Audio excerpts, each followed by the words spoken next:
संस्कृता बंधुओं, मैं आज आप सभी को यह सूचना दे रहा हूं कि मैं आप सभी के लिए जो भी हमारे मित्र बीए और एमए वाले हैं, खासकर मैं संस्कृत विषय पर चर्चा करूंगा। यानी कि आप देखते हैं कि कोई आपके यूट्यूब के माध्यम से आपको कोई पूरा सिलेबस नहीं पूरा करा रहा है, ना कि बीए का ना कि एमए का। आपको अन्य प्लेटफॉर्म से तो ग्रंथों का परिचय मिल जाएगा या ग्रंथ पढ़ने को मिल जाएगा, मगर एक जगह और एक पैटर्न से आपको एमए के लिए कैसे तैयारी करनी है और बीए के लिए कैसे तैयारी करनी है, इस बारे में मैं आपको बताऊंगा। जैसा कि आज का मेरा वीडियो रहेगा सिर्फ एमए तृतीय सेमेस्टर पर। उसके बाद पुनः जब कभी मैं आपके लिए वीडियो लेकर आऊंगा तो बीए प्रथम सेमेस्टर और एमए प्रथम सेमेस्टर, या कहें कि बीए तृतीय सेमेस्टर, बीए पंचम सेमेस्टर, सभी के लिए मैं विधिवत क्लासें चलाऊंगा आपके YouTube चैनल IQ विस्तार पर। अगर आप लोग जुड़ते हैं तो एक चीज मान के चलिए कि आपको बेहतर होगा। आप एग्जाम में जो डरते हैं कि एग्जामिनर प्रश्न कैसे पूछेगा, हमको प्रश्न कैसे लिखना है, कैसे जानना है, कैसे समझना है, मेरे मित्र सब चीज ऐसा नहीं होगा कि आप ग्रंथों को ही पढ़ लें तो आपका सब संभव होगा। नहीं, आप कितने भी ग्रंथों के जानकार हो जाएं, वेद पुराण उपनिषद पढ़ डालें, जब तक आपको यह नहीं पता होगा कि क्वेश्चन एग्जामिनर कैसे पूछता है, यानी कि बीए में कैसे प्रश्न पूछा जाता है, एमए में कैसे प्रश्न पूछा जाता है, टीजीटी, पीजीटी, नेट जेआरएफ आदि का एक अपर लेवल होता है। ठीक है मित्र, अगर देखिए अगर छोटा कोई पोस्ट है तो वहां एक दायरे के हिसाब से आता है क्वेश्चन, जिस तरह का एग्जाम होता है उस तरह का क्वेश्चन आता है। तो मैं आपको बताऊंगा बीए में कोई कठिन कार्य नहीं है, तो आप बड़ी ही सरलता से, बड़ी ही सहजता से समझ पाएंगे जो मैं आपको समझाना चाह रहा हूं। आज मैं एमए तृतीय सेमेस्टर, जैसा कि मेरे पास सिलेबस है, मैं इस सिलेबस का पोस्ट आपके पास भेज दूंगा। हमने इस सिलेबस में आपको मैं आज सिलेबस बता दूंगा। उसके बाद अगले वीडियो में मैं पेपर वन के बारे में कैसे प्रश्न पूछता है इसको बता दूंगा। उसके बाद मैं एक एक तथ्य से आपको अवगत कराऊंगा जो भी टॉपिक वाइज दिए गए हैं। यानी कि 4 पेपर होते हैं इसमें, ठीक है, चारों पेपर को मैं पूरा कराऊंगा। ऐसा मत समझिएगा मित्र मैं पूरा ग्रंथ पढ़ाऊंगा, नहीं, सिर्फ आपके एग्जाम ऑफ व्यू से, क्योंकि कोई भी व्यक्ति सब चीज का विद्वता हासिल नहीं कर पाता है। आप विश्वविद्यालय में देखते होंगे कि दर्शन का अलग मास्टर होता है, व्याकरण का अलग मास्टर होता है और साहित्य का अलग, अभिलेख का अलग। तो मैं सब चीज का सामान्य परिचय आपके पास, यही समझिए कि आपके एग्जाम में इससे ज्यादा कुछ नहीं पूछा जाएगा, कहीं नहीं पूछा जाएगा, जो मैं आज बता दूंगा, जो मैं आपको वीडियो के माध्यम से समझा दूंगा। तो आपको ज्यादा मैं चर्चा परिचर्चा ना करते हुए मित्र आपको समझा रहा हूं, आपको बता रहा हूं, आप समझिए। मैं पेपर 1 की चर्चा, पेपर 2 की चर्चा, पेपर 3 की चर्चा, पेपर 4 की चर्चा, सिलेबस को मैं आज बता दूंगा। कल के व्याख्यान में मैं आपको पेपर 1 में कैसे प्रश्न पूछे गए ये बता दूंगा। तो मैं आपको ले चलता हूं, चारों पेपर के विषय में बताता हूं, आप नोट करेंगे। थोड़ा सिलेबस है यही, तो मैं आपको पोस्ट हो सकता अभी भिजवा दूं भैया से कह के, ठीक है। तो मैं आपको पेपर 1 है भैया, संस्कृत साहित्य का इतिहास, संस्कृत साहित्य का इतिहास,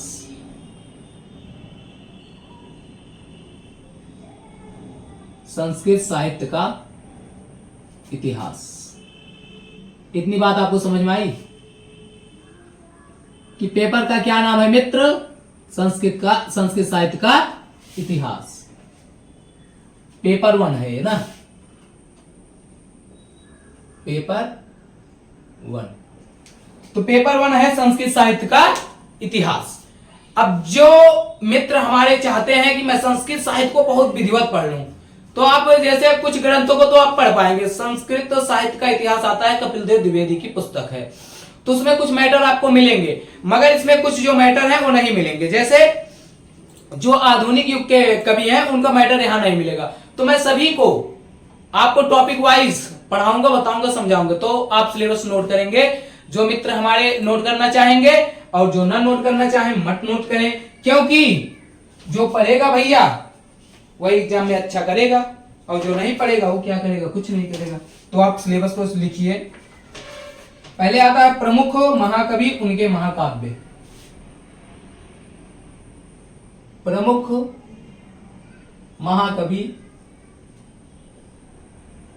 प्रमुख महाकवि उनके महाकाव्य, उनके महाकाव्य।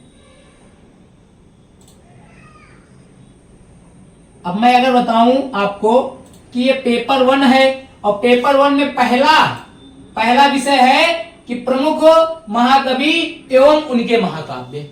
अब आप जानेंगे कि आखिरकार इसमें कौन कौन कवि हैं और उनके कौन कौन महाकाव्य हैं। तो आप नोट करेंगे कौन कौन से कवि हैं। आपको मिलेंगे वाल्मीकि जी, वाल्मीकि जी आपको मिलेंगे, वाल्मीकि जी मिलेंगे आपको, और व्यास जी मिलेंगे आपको, व्यास जी मिलेंगे आपको, कालिदास जी मिलेंगे आपको, कालिदास जी मिलेंगे आपको, अश्वघोष मिलेंगे आपको, अश्वघोष, अश्वघोष मिलेंगे आपको, है ना।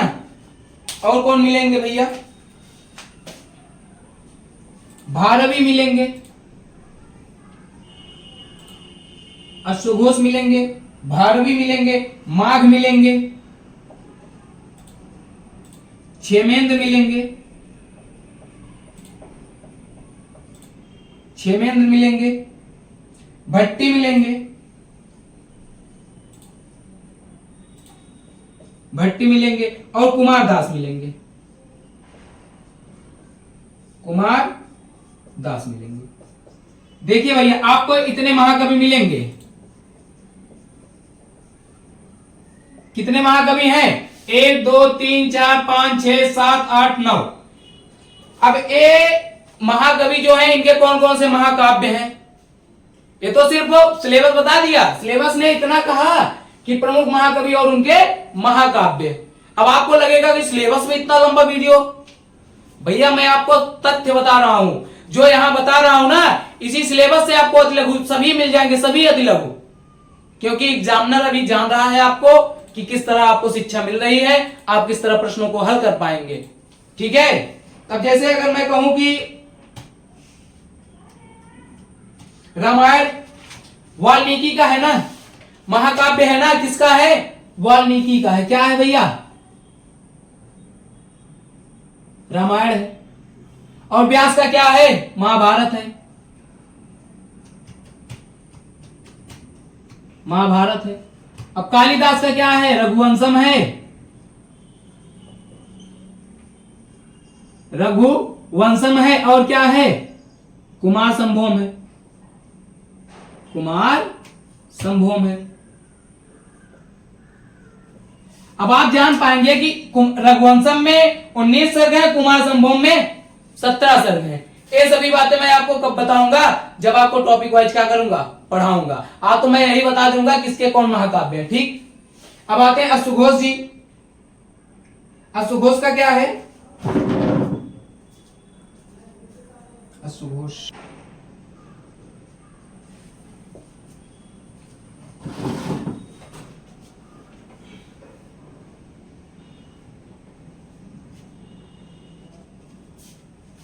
देखिए भैया, अश्वघोष का क्या है, बुद्धचरित और सौंदर्यानंद। ठीक है। उसके बाद क्या है भैया, अब ये है भारवी। भारवी क्या है, किराता जोनियम।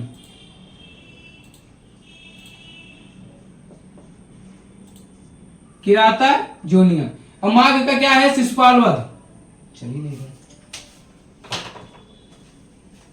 माघ का क्या है भैया, शिशुपाल वध।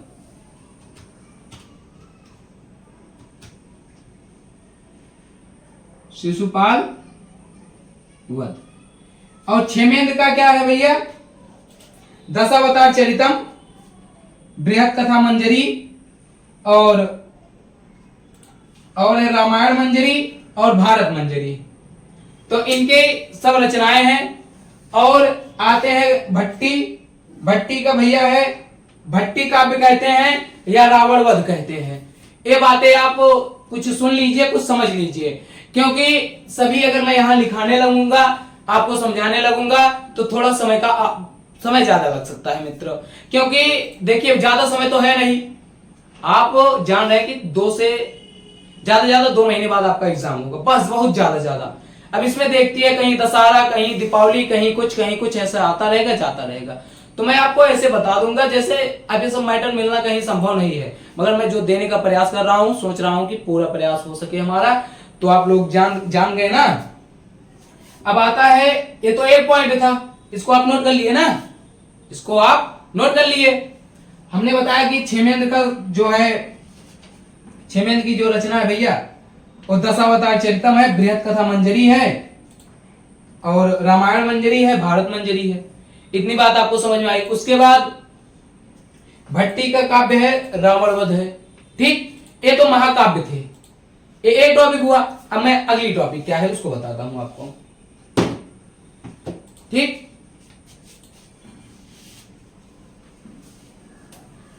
कॉलेजों में क्या होता है मित्र जानते हैं आप? कहीं 4 दिन छुट्टी, तो कहीं प्रोग्राम, कहीं कुछ, तो सिलेबस को पूरा नहीं हो पाता। सिलेबस क्या होता है? पूरा नहीं हो पाता। एग्जाम के समय आपको क्या होती है? बड़ी समस्याएं होती है। और ऐसा भी होता है, ग्रंथों को पढ़ा दिया जाता है और ये नहीं बताया जाता कि आपको क्वेश्चन कैसे लगाना है। वही मैं बताने आया हूं आपको, वही मैं समझाने आया हूं। ठीक है मित्र। अब दूसरी पॉइंट क्या है आप जानेंगे। क्या है दूसरा पॉइंट? संस्कृत नाटक का उद्भव और विकास। भाई चल क्यों नहीं रहा यार?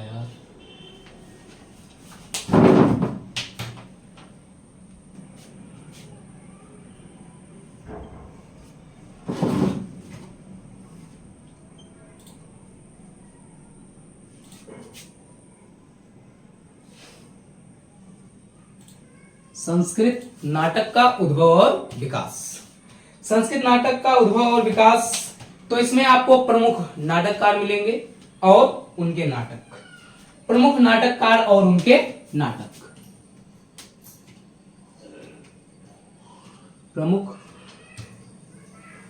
नाटककार एवं उनके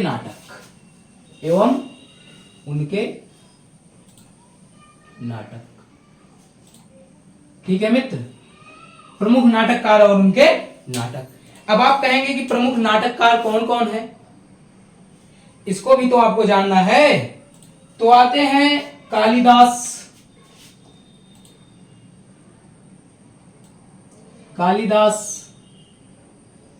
भास, कालिदास और कौन भैया? भास। और कौन आते हैं? शूद्रक आते हैं, विशाख दत्त आते हैं। शूद्रक आते हैं, विशाख दत्त आते हैं। शूद्रक आते हैं, विशाख दत्त आते हैं। भट्ट नारायण आते हैं। कौन आते हैं भैया? भट्ट नारायण आते हैं। भट्ट नारायण आते हैं। और कौन आते हैं भैया? हर्षवर्धन आते हैं, भवभूति आते हैं।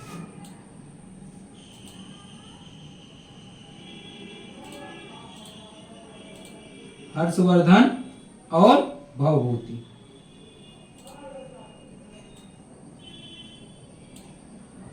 हर्षवर्धन और भवभूति।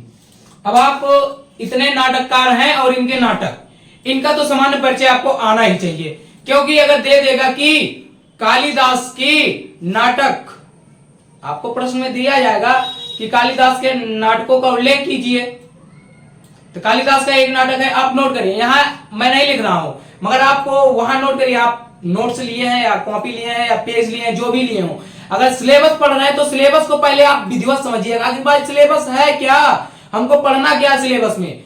आपने कवि को देख लिया, अरे सिलेबस पहले बता रहा है कि नाटककार एवं नाटक।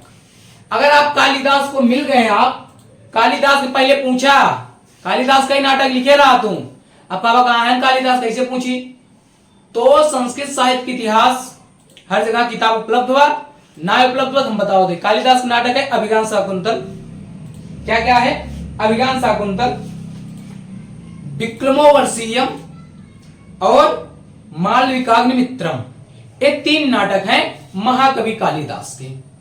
और आते हैं भास। भास के टी गणपति शास्त्री द्वारा 13 नाटकों का उल्लेख किया गया है। कुछ रामायण आश्रित हैं, कुछ महाभारत आश्रित हैं, कुछ उदयन कथा मूलक हैं। तो मगर इन सबका मैं व्याख्यान कब करूंगा? जब इन महाकवियों के बारे में, इन नाटककारों के बारे में आपसे इस विषय में चर्चा करूंगा तब। आज तो मैं आपको 13 नाटकों को गिना दे रहा हूं। पहला है स्वप्नवास दत्तम, प्रतिमा नाटक, अभिषेक नाटक, पंचरात्रम, मध्यम व्ययोग, अवधूत वाक्यम, कर्णभार, चारुदत्त, बाल चरित्र, उरुभंग, दूत घटोत्कच और अविमारक, प्रतिज्ञा योगन धरायण। ठीक। अब आपको मिलेंगे शूद्रक जी। शूद्रक जी का नाटक है मृक्ष कटिकम। क्या है? मृक्ष कटिकम। अब आपको मिलेंगे विशाख दत्त। विशाख दत्त का है मुद्रा राक्षस और देवी चंद्रगुप्तम। ठीक। अब आपको मिलेंगे भट्ट नारायण। भट्ट नारायण का क्या है? वेणी संहारम। क्या है मित्र? वेणी संहारम। अब आपको मिलेंगे हर्षवर्धन। हर्षवर्धन का है नागानंद, रत्नावली और प्रियदर्शिका। ठीक। उसके बाद भवभूति मिलेंगे। भवभूति को आप जानते हैं कि उत्तर रामचरितम। ठीक है। ये सब किसके नाटक हैं? इन महाकवियों, मतलब इन कवियों के। ठीक है, नाटककार हैं ये, इनके प्रमुख नाटक थे। अब आपको क्या पूछेगा? गद्य, काव्य तथा चंपू। अब आपको पूछेगा कि गद्य काव्य क्या है और चंपू क्या है। ये तो दूसरी पॉइंट थी ना, ये दूसरी पॉइंट थी ना मित्र, थी कि नहीं थी? बोलिए। तो अब आपको ले चलता हूं तीसरी पॉइंट क्या है, बता रहा हूं। इसको आप इस तरह से सिलेबस दिया गया है। मैं जब एक एक कवियों के बारे में, जब कालिदास के बारे में बताऊंगा तो कालिदास के सभी नाटकों को बता दूंगा। ठीक है। वैसे भास को, शूद्रक को, विशाखदत्त को, भट्टनारायण को, हर्षवर्धन को और भवभूति को। ठीक है। तो मैं ले चलता हूं तीसरे पॉइंट की ओर।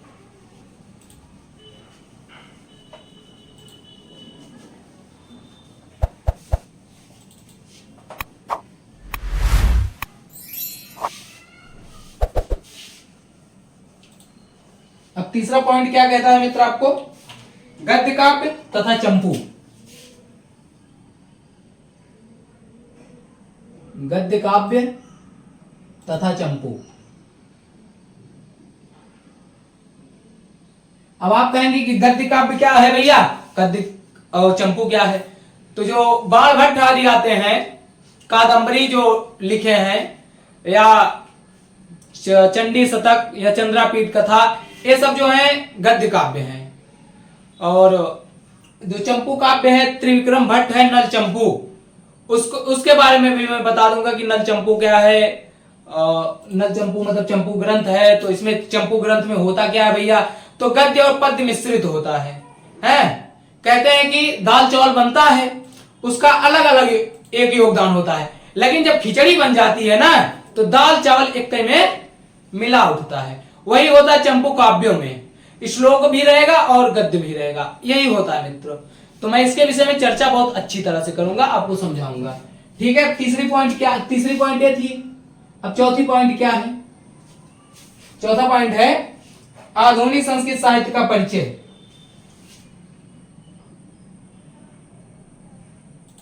आधुनिक संस्कृत साहित्य का परिचय। आधुनिक संस्कृत साहित्य का परिचय। आधुनिक संस्कृत साहित्य का परिचय। और क्या? प्रवृत्तियां, साहित्यिक विधाएं।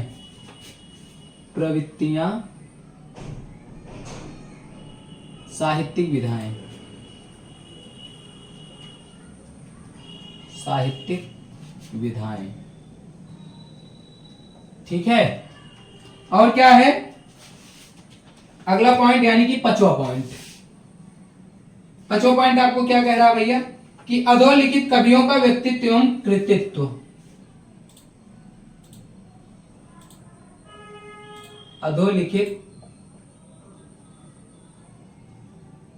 अधोलिखित कवियों का व्यक्तित्व एवं कृतित्व। यानी कि अब इसमें भी आपको जो आधुनिक युग के कवि हैं वो आते हैं। जैसे आते हैं प्रोफेसर रेवा प्रसाद द्विवेदी, प्रोफेसर रेवा प्रसाद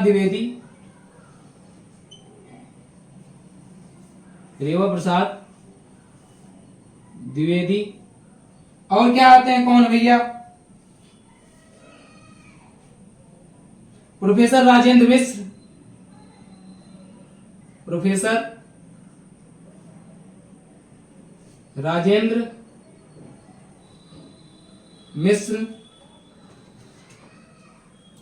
और प्रोफेसर राधा वल्लभ त्रिपाठी,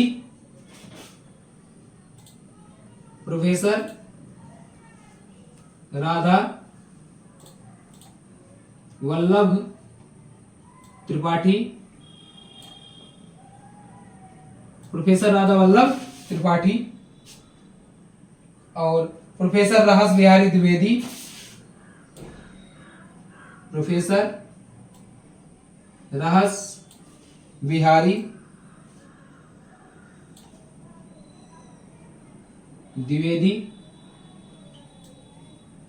और एक अन्य है, इनका क्या नाम है, प्रोफेसर रामकुमार मालवी,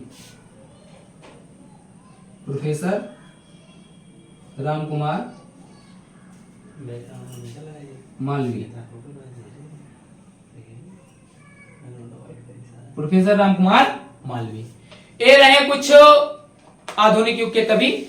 इनके बारे में बस आपको इतना जानना है, इनका जन्म कहां हुआ था, इनका मृत्यु क्या हुआ था, और इनकी रचनाएं क्या है, सिर्फ यही आपको जानना है इनके विषय में। अब आप कहें कि इनके विषय में और क्या जानता, तो मैं इनकी उपाधि, ये क्या इनकी शिक्षा, ये सब मैं आपको बता दूंगा। ये रहा पेपर 1। मैं किस विषय में चर्चा कर रहा हूं, एमए तृतीय सेमेस्टर के मित्रों के लिए। ठीक, मैं आपको ले चलता हूं पेपर 2 के विषय में। पेपर 2 क्या है, ये तो रहा पेपर 1। अब पेपर 2 क्या है, इसको आप नोट कर लेंगे। ठीक है,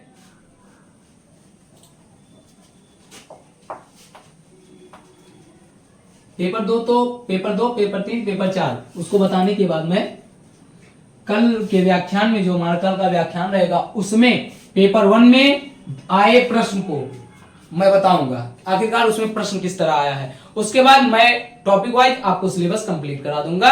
आप बड़ी सहजता से जुड़े रहेंगे अपने यूट्यूब चैनल से। ठीक है, नाट्य शास्त्र एवं नाटक, पेपर 2 का नाम है नाट्य शास्त्र एवं नाटक। क्या नाम है भैया, नाट्य शास्त्र एवं नाटक।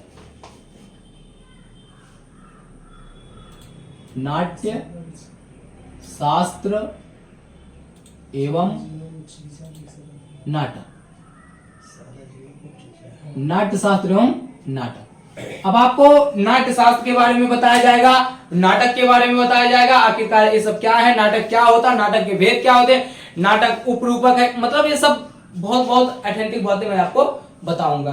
कब, जब आपको पढ़ाने लगूंगा। 10 रूपक क्या है, 10 रूपक, इसमें आपको पढ़ना क्या क्या है, 10 रूपक पढ़ना है, 10 रूपक पढ़ना है।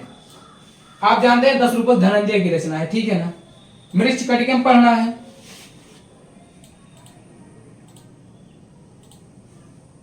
मृच्छकटिकम। अब मृच्छकटिकम आप सोचेंगे पूरा पढ़ना है कि थोड़ा पढ़ना है, तो बड़े ही सरलता से एग्जामिनर ने आपको बता दिया है, यानी कि जिन्होंने सिलेबस बनाया था उन्होंने आपको बता दिया है कि आपको प्रथम से तृतीय अंक पढ़ना है। प्रथम से तृतीय अंक, प्रथम से तृतीय अंक, प्रथम से तृतीय अंक। और एक किसकी रचना है, शूद्रक की है। अब आते हैं उत्तर रामचरितम, उत्तर रामचरितम। उत्तर रामचरितम किसकी रचना है भैया? भवभूति की है। इसका तृतीय अंक सिर्फ आपको पढ़ना है, तृतीय अंक एक किसकी है? भवभूति की है, भवभूति की। ठीक है ना? ये तो रहा पेपर 2। अब पेपर 3 क्या है? पेपर 3 क्या है इसके विषय में मैं आपको बता देता हूं। पेपर 3 क्या है इसको आप जान लिए ना? ठीक है।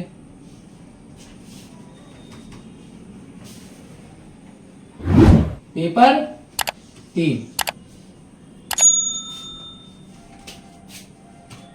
पेपर 3। अब पेपर 3 में आता है आपको व्याकरण तथा काव्यशास्त्र। व्याकरण तथा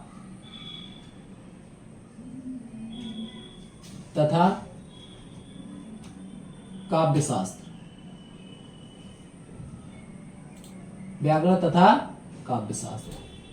ये है क्या भैया? पेपर 3। ठीक। इसमें आपको पढ़ना है पातंजलि महाभाष्य,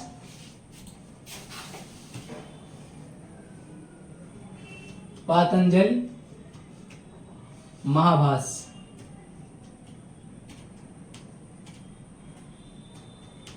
पातंजलि महाभाष्य प्रथम आणविक पढ़ना है। सिर्फ आपको सिर्फ प्रथम आणविक पढ़ना है। और आता है लघु सिद्धांत कौमुदी में एक तथ्य आता है, उसको आपको पढ़ना। कुछ लघु सिद्धांत कौमुदी में टॉपिक दिए गए उसको पढ़ना है। और आता है काव्य प्रकाश का द्वितीय, तृतीय व चतुर्थ उल्लास। काव्य प्रकाश का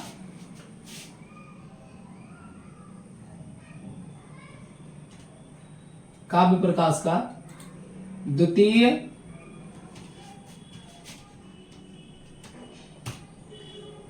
तृतीय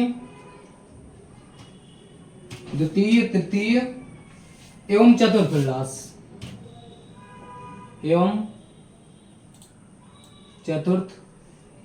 उल्लास, ठीक है। जो मैं व्याकरण के बारे में बता रहा हूं, व्याकरण में आपको क्या क्या पढ़ना है इसमें। लघु सिद्धांत कौमुदी में आता है कोई एक सिद्धि, इसको करना। मैं आपको इसको बताऊंगा, जब बताने लगूंगा तो आपको क्या क्या पढ़ना है इसको मैं बता दूंगा। ठीक है। और आता है पेपर 4। पेपर 4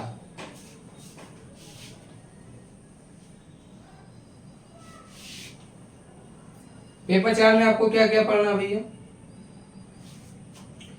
पेपर 4 में आपको पढ़ना है, पेपर 4 का नाम पहले आप लिख लीजिए।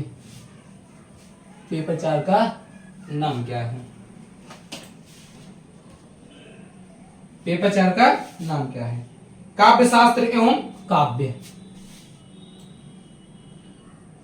काव्य शास्त्र एवं काव्य, काव्य शास्त्र एवं काव्य। ठीक है। ये पेपर 4 है। ठीक। अब इसमें क्या आपको पढ़ना है? मम्मटकृत काव्य प्रकाश। यहां भी मम्मटकृत काव्य प्रकाश तो पढ़ना है, मगर इसमें पंचम, षष्टम और सप्तम उल्लास, यानी कि 5वां, 6वां और 7वां उल्लास। आप जानते हैं मम्मटकृत काव्य प्रकाश में 10 उल्लास हैं। ठीक है। इसके पहले प्रथम और नवम और दसम, इसके पहले आपने एमए प्रथम सेमेस्टर में पढ़ लिया है, और यहां बचे हुए उल्लासों को कह रहे हैं पढ़ लो। मगर अब आप सोचेंगे इतना बड़ा है कैसे पढ़ा जाएगा, तो भैया वहां कुछ पॉइंट निर्धारित किए गए हैं, इसमें नहीं निर्धारित किया गया सिलेबस में। सिलेबस आपको कहता पूरा पढ़ो, मगर मैं जानता हूं जहां से आएगा क्वेश्चन, हमने प्रीवियस ईयर देखा है, उसी हिसाब से मैं आपको पढ़ा दूंगा, समझा दूंगा। ठीक है। यानी कि काव्य प्रकाश का, काव्य प्रकाश का क्या क्या पढ़ना भैया? 5वां, 6वां, 7वां, 5वां, 6ठा, 7वां उल्लास। ठीक है। और मेघदूत भी पढ़ना आपको, मेघदूतम, मेघदूतम। मेघदूतम आप जानते हैं कालिदास की रचना है, कालिदास की रचना है, और एक गीत काव्य है। इसमें जो यक्ष और यक्षिणी का विरह है, तो इसमें मंगलाचरण इसका है, आप मंगलाचरण बड़ी सहजता से सुनिए। जैसे मैंने कहा ना, गीत काव्य आपको पढ़ना है किसका? कालिदास का। कालिदास आपको गीत काव्य पढ़ाएंगे कौन सा? मेघदूतम।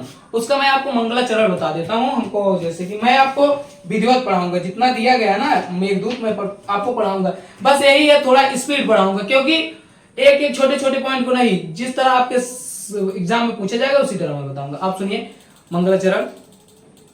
कश्चिद् कान्ता विरह गुरुणा स्वाधिकारात् प्रमत्ता सापेनास्तंगमित महिमा वर्ष भोगेण वरतु यश्च चक्रे जनक तनया स्नान पूर्योदकेषु स्निग्ध छाया तरुस्वसतिं राम गिरयाश्रमेषु। ये रहा मंगलाचरण मेघदूत का। और आपको बुद्धचरित्र या ऐसे अन्य एक ग्रंथ और पढ़ना है जो हमारे सिलेबस में कट चुका है, अभी ज्ञात नहीं है, मैं बता दूंगा आपको, ठीक है। तो हमने आपको सिलेबस बता दिया एमए तृतीय सेमेस्टर का। और मैं कल के जब व्याख्यान में आऊंगा तो पेपर 1 में किस तरह आपको पूछा जाता है प्रश्न, उसको बताऊंगा, ठीक है मित्र। तो एक एक यूनिट को मैं कंप्लीट करूंगा बड़ी ही सरलता से, बड़ी ही सहजता से। अगर आप हमसे जुड़े रहेंगे, मैं सच कह रहा हूं, आपको लाभ तो मिलेगा। कितना लाभ मिलेगा ये तो नहीं मैं नहीं बता पाऊंगा, मगर लाभ मिलेगा अगर आप जुड़ रहे हैं तो, ठीक है। आज के लिए बस इतना ही। नमः संस्कृताय। अब आप सोचेंगे कि इतना बड़ा सिलेबस, ठीक है।